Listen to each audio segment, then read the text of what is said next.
to subscribe.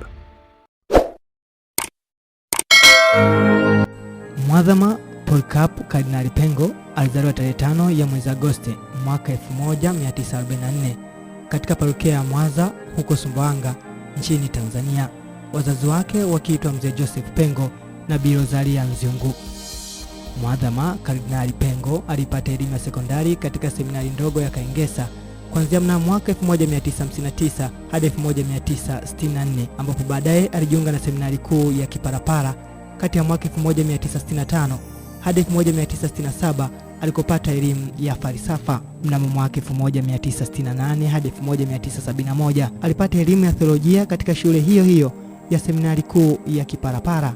Mnamo tarehe 20 ya mwezi Juni mwaka 1971 alipewa daraja la upadri na Askofu Charles Msakila jimboni Sumbawanga, ambapo kuanzia mwaka huo wa 1971 hadi 1973 alihudumu kama katibu wa askofu wa jimbo kuu la Sumbawanga. Mnamo mwaka 1973 hadi 1977 alipata elimu ya juu ya theolojia katika chuo kikuu cha Mtakatifu Alphonse kilichopo Roma, ambapo alihitimu elimu ya shahada ya uzamivu katika masomo ya theolojia na maadili. Baada ya masomo hayo alirudi nchini Tanzania na kuwa mwalimu na mlezi katika seminari kuu ya Kiparapara kwa takribani miezi 9.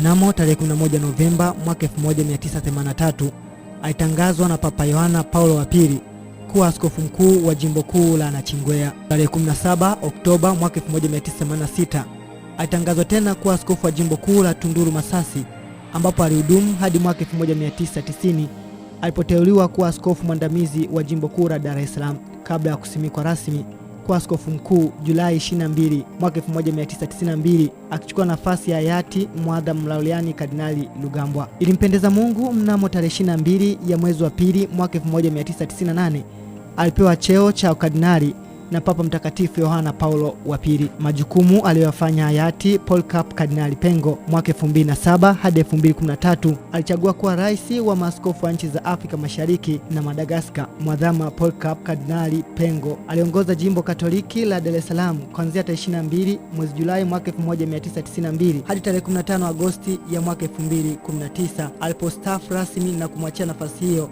Mwasham Askofu Mkuu Yuda Tadei Loaichi, ambaye hadi sasa ndiye askofu mkuu wa jimbo la Dar es Salaam. Usiku wa leo tarehe 19 mwezi wa pili mwaka 2026, Mwadhama Polycarp Kardinali Pengo amefariki dunia katika hospitali ya taasisi ya moyo ya Jakaya Kikwete JKC iliyopo jijini Dar es Salaam alipokuwa anapatiwa matibabu. Raha ya milele umpe Bwana, na mwanga wa milele umwangazie, apumzike kwa amani. Amina. Don't forget to subscribe.